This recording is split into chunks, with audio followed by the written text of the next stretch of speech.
आज आपण बनवणार आहे मोमोज त्याच्यासाठी कांदे। त्याच्यामध्ये मी कोथिंबीर, लसूण आणि हिरवी मिरची घालते।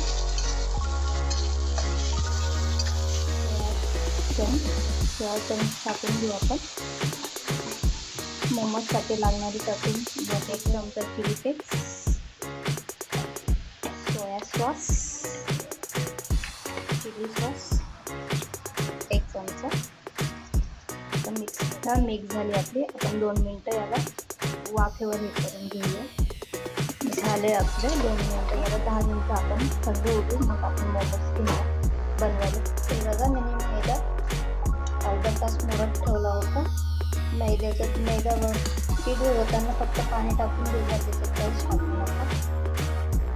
मस्त मऊ झालं। आता आपण याचं बारीक अशी पोळी लाटायला घेतली आता। बारीक अशी पोळी लाटून घेऊया आपण। हे बघा, आपण ग्लासने असे छोटे छोटे हे करून घेऊ। बघा, एवढी बारीक लाटून घेऊ आपण। हे बघा, एक भरून दाखवते। आज आपण वेगळ्या पद्धतीने बनवणार आहे सोयाचंक्स।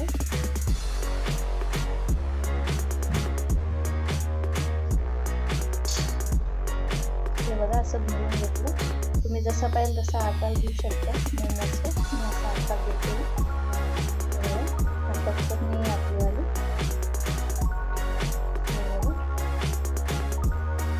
मी आता असे मोमोज सगळे तयार करून घेते। मी सगळे मोमोज बनवून घेतले आणि झाडणीमध्ये ठेवले तेल लावून। आता आपण त्याला 10-15 मिनिटं वाफेवर शिजवून घेऊ। हे बघा, आता 15 मिनिटाचा बघू आपले मोमोज काढून घेऊ। हे बघा, झाले आपले मोमोज। तोडून दाखवते।